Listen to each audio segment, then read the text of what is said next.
Salam dostlar, Avtoplanet kanalına xoş gəlmisiniz. Bu gün sizə Azərbaycanda təxminən 5000 manat büdcə ilə ala biləcəyiniz 5 avtomobil təqdim edəcəyik. Əgər siz də ucuz və münasib avtomobil axtarırsınızsa, bu video sizin üçün faydalı olacaq. Gəlin siyahımıza birlikdə baxaq.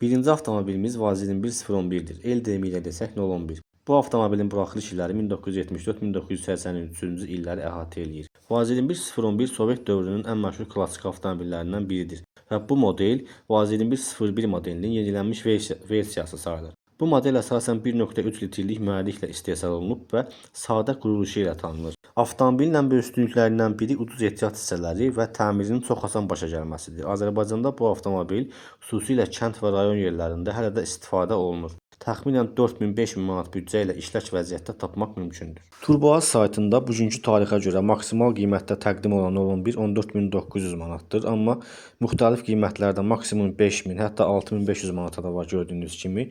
Müxtəlif qiymətə Vaz 21011 tapmaq mümkündür. İstənilən avtomobilin ucuzunu da bahasını da tapa bilərsiniz. Bu həmin avtomobilə qulluqdan asılıdır.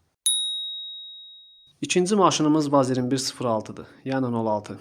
Buraxılış illəri 1976-2006-cı illər arasındadır. Vaz 2106 klassik Lada modelləri arasında ən komfortlu və güclü variantlardan biri hesab olunur. Bu avtomobil əsasən 1.6 litrlik mühərriklə istehsal edilib və əvvəlki modellərlə müqayisədə daha yaxşı sürüş təcrübəsi təqdim edir. Sadə mexaniki quruluşu səbəbindən təmir və qulluq işləri çox baha deyil. Bu günə də təxminən 5000 manat civarında yaxşı vəziyyətdə tapmaq mümkündür. İstənilən maşının bahasını da ucuzunu da tapa bilərsiniz. Bu qiymət həmin maşının istehsal olunduğu tarixdən bu günə qədər sahibi və yaxud sahibləri tərəfindən necə qulluq olunduğundan asılıdır. Günümüzdə turboazda qiymətlər belədir.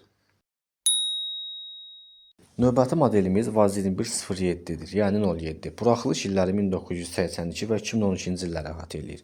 Vaz 2107 klassik Lada seriyasının ən son və ən modern modellərindən biridir. Kvadrat formalı radiator barmaqlıqları və yenilənmiş salon dizaynı ilə seçilir. Bu modelin 1.5 və 1.6 litrlik mühərrik variantları mövcuddur. Sadə quruluşu, ucuz ehtiyat hissələri və dayanıqlığı səbəbindən Azərbaycanda çox populyardır. 5000 manat civarında bu avtomobilin də yaxşı vəziyyətdə olan növünü tapmaq olar.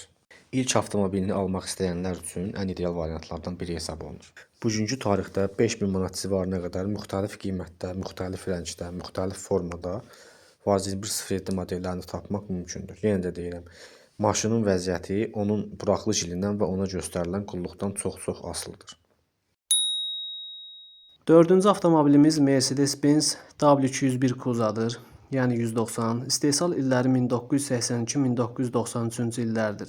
1.8, 2 və 2.3 litrlik mühərrik variantları ilə istehsal olunub. Azərbaycanda təxminən 5000 manat civarında köhnə amma işlək vəziyyətdə tapmaq mümkündür. TurboAz saytına daxil olaraq Mercedes-Benz W201, yəni 190 modeli əldə edə bilərsiniz. Hal-hazırda günümüzə olan qiymətləri bunlardır. Ümumiyyətlə 5000 manat civarında W201, yəni 190 əldə edə bilərsiniz. Növbəti avtomobilimiz BMW 525i modelidir. Bu modelin buraxılış illəri 1988-1996-cı illəri əhatə edir. BMW 525 modeli Almaniyanın məşhur avtomobil markası BMW tərəfindən istehsal olunan 5-ci seriyaya aid avtomobildir. Bu model əsasən 2.5 litrlik güclü mühərriki və arxa ötürücü sistemi ilə tanınır.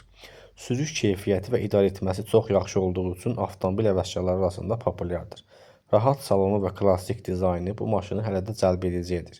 Azərbaycanda köhnə modellərin təxminən 5000 manat büdcə ilə tapmaq mümkündür. Bugünkü tarixdə TurboAz saytında gördüyünüz kimi 5000 manata qədər müxtəlif vəziyyətdə olan 525i modelini əldə edə bilərsiniz.